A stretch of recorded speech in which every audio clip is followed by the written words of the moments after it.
everyone, welcome back to another video on our channel. Today we're going to be tackling the plumbing.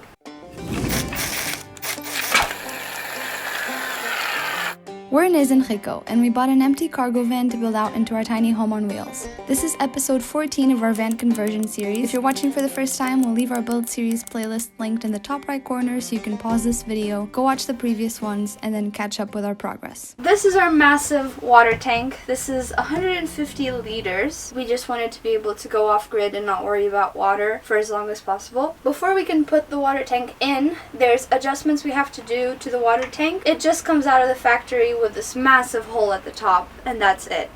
This is going to be permanently closed. We're only going to open this if we want to take the tank out of the van and wash it properly. For right now, we're actually going to need to use it to install our inlets and outlets. This is our water inlet. We have to make a hole in the water tank, and then you can see that we have two parts. This part goes on the inside of the tank, which is why we need to use the massive hole on the tank to put this into the tank, and then we put this through the hole that we made on the tank on top, and we thread it and we install it like that. We have a smaller version of this. This is what it looks like. We're going to use one of these for both our breathing tube and our outlet for water that's going to feed into the sink. We're going to use silicone to make sure that we secure it permanently and the threads don't loosen up over time. Our water inlet, we're going to place it as close to the edge on this side as possible because we don't have a lot of space. You'll see it when we install this and everything. And then our air outlet is just going to go right behind this. For the water outlet, it's actually going to go at the bottom of the tank here, as close to the bottom as possible. The further up you put it, the least amount of water you can actually use, because by the time the water reaches that point, it's not going to come out anymore. So we're about to make the first hole, the one for the water intake. We're using our 45mm circular hole cutter. We're very nervous. Wish us luck. Let's go! Look at the mess in the drill bits! We have a hole! Okay, let's vacuum this up.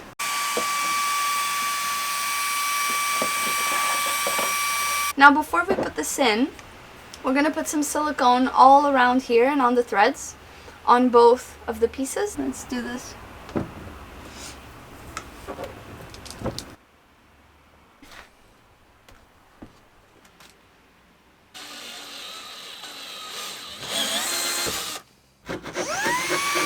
Right, we're going in. First try. Nice. Do you need to tighten it or is it good? It's as tight as it gets. Alright, water inlet and air outlet. Done.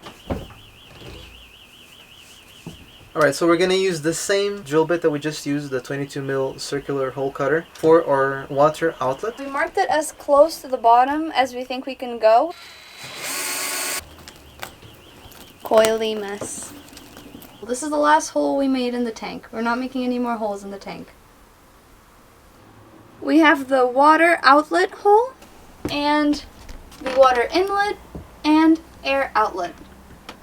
So the tank is now ready to be used. Woo! Yesterday we finished putting in the inlets and outlets on the water tank. We've left it to cure the silicone and we're just not touching it for a while now. We trimmed this 5mm piece of ply. We primed and painted it, and now it's ready to install on the side of the bed here. This side is going to be all storage, so it has a big like garage space underneath, and then it has all of these like pull-up storage spaces at the top with a shelf. We want to fully close this off and away from the plumbing and everything else, so it's just a contained storage space. For the electrical side, we're not going to do a wall all the way to the floor. These electrical components, they may release some gases, but it's better to just let it air out more. So we're only going to cover it up to the step. So we've put in the wall. Now it's time to take all of the measurements we need to finish this step and back seat. Now we have a piece here. This is going to be one of the supports for our final bench spot in our bed / couch. And now I'm about to screw in this big piece, 33 by 33 millimeters. And this is going to be the passenger side support for the step. I'm going to use 60mm screws because this has to go through 32mm plus 38mm on the other side.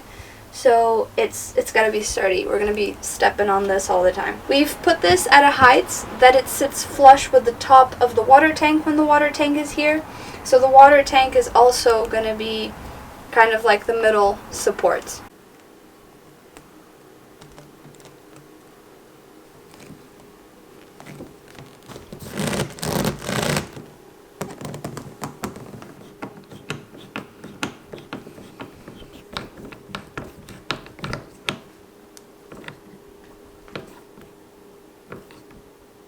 I don't think any water is gonna come out through there.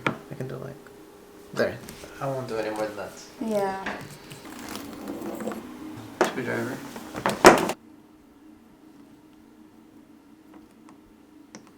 We've tested the water tank for leaks, so now the next step is fixing the water tank up with these straps. We're using these anchor points. These are marine grade, like steel or something. So I'm just going to put it over here on this side and one on the other side and then on the other end. And this is what we're going to use to put our straps up. And wish me luck.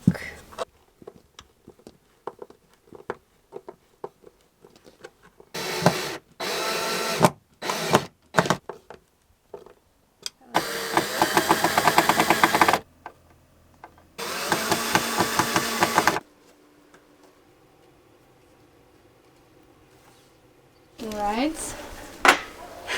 Boy wonder. Are you gonna lasso this problem?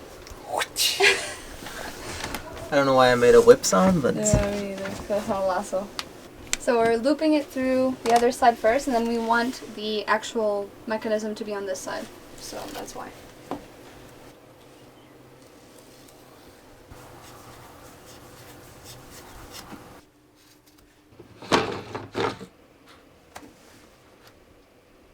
now that we've secured the water tank, we're just gonna slide in this piece of plywood, the 10 mil ply. That's gonna be the step.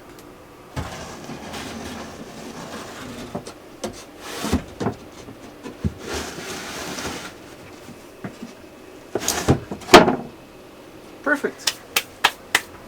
Nice work, babes. Alright, so we've screwed in the floor. I can almost stand up here if I don't stand up straight. Like, that would be me standing up straight up to bend my knees. But this is great to access the cupboards because I can actually see what's in them. That's good. So now the next step is putting in the vinyl flooring.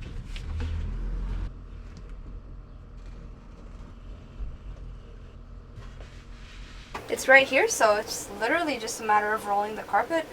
So I guess I'll just roll it.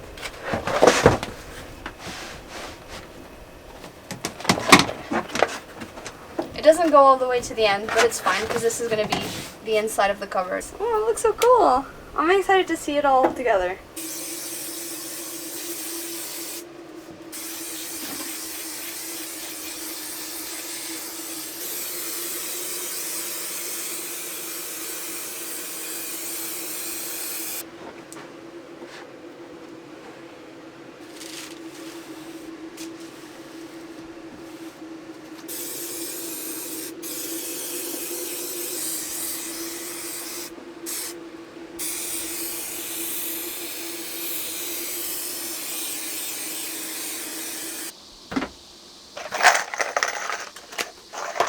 We took care of the floor on the step. We've also put in the side walls that were missing to kind of close in this space. So this is looking really cool because it's starting to shape up. Now we're going to shift our focus to the back here, to the back seat. That's going to complete our C/U shaped couch.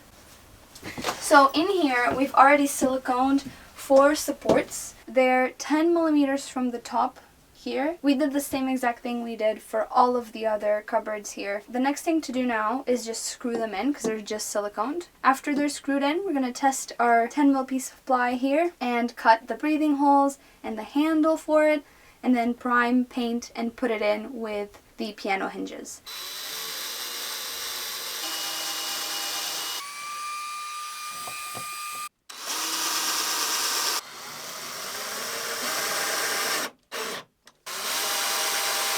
It's so much easier to screw things in after drilling. I was just gonna say, it looked so much easier than normal. I think it's so funny that It took us like pretty much the whole length of the van build to actually appreciate pre-drilling.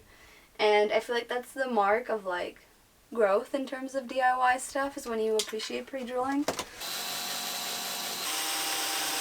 We've put our freezer in place, and this is the compartment it's going to live on. We also have the cover for it. This completes our couch. It's going to open this way. I think we're going to be able to rest it there when we have the piano hinges, and then we can open it this way. We were connecting the fridge to our 12-volt outlets. We were using the lighter plug that came with the fridge, so this is the fridge cable. We cut off the lighter plug and we replaced it with ring connectors so that we can connect the fridge directly to our fuse block. It's currently working. It's at -8 because we opened it a lot and closed it and it was off for a while. But we've been keeping it at -15 in here, and it holds very well, and it doesn't drain our batteries, which is the best part.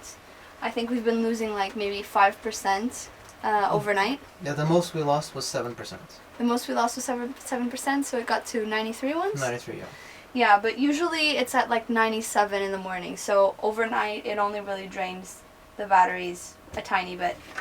Here it is. And cover it up. Nice. Man, it's shaking so bad. The weather is so crappy outside. Wow. Oh, the weather outside is crappy. We actually didn't end up keeping this freezer, or any freezer for that matter. We actually went through a total of 3 different freezers. We had the same issue with every single one of them. They all developed condensation on top, on the sides, and or on the bottom. So we ended up dropping this idea of having a separate freezer. We're just using our freezer compartment in our fridge. We ended up using that compartment that we initially thought was for the freezer, for our bedding during the day. We had no idea where we were gonna keep our bedding during the day, so that actually came in very, very clutch. See you in the next video. Bye!